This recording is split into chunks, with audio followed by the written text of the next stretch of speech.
If you're having a hard time with getting him to see your worth, it's probably because of this. You are convincing him. When you are the convincer, you are not going to be able to easily persuade anybody to do anything. Think about it. I was just at the mall with my son, and when I was walking past those little carts, the people were trying to convince me to try things that I did not want and did not need. It didn't matter how much they convinced me, because I didn't see the value of whatever they were trying to sell to me. I was walking past them, and in fact, I was kind of like, please stop talking to me. And likewise, in dating, if you are trying to convince him to see your worth, and he can't just see it based off of his interactions with you, based off the phone calls, based off of the in-person dates with you, then no amount of convincing is going to allow him to see your worth. If he needs to be convinced, he may not be your man, and that is okay. You, as a confident, beautiful, Christian, successful woman, have to step up and say, you know what? If you don't see my worth, there is somebody who will see it. Now, you don't have to verbally say this to them. This is not something you want to go and call them and say, hey, I watched your TikTok, and if you don't see my worth, then whatever. Like, no, this is something that you embody, and something that you just kind of like put in your heart, and you just move forward with your life.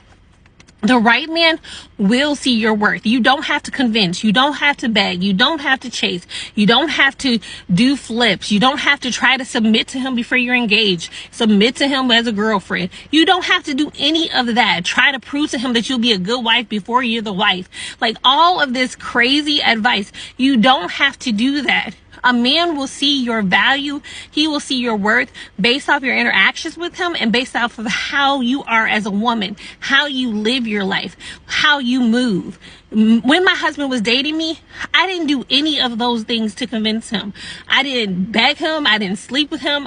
I was, in fact, a virgin when we got married. I didn't do any of that. I simply lived my life. I simply allowed him in my presence and enjoyed his presence. And I simply connected with him each and every interaction. That was it. And now I have a beautiful baby boy, and I'm pregnant with another boy. So you do not have to do those things. So if you are feeling as if he does not see your worth, there is no amount of convincing that can make him see your worth. But what you can do is release the outcome and stay open to the person that God has for you. The man that will pursue you, the man that will commit to you. And if you're interested in doing that, just like I've done, just like I've helped my clients to do, I have a signature program that has helped women to get married and to get engaged in as little as 8 weeks, myself in as little as 9 months. If you're interested in learning more, you can connect with me at the link in my bio.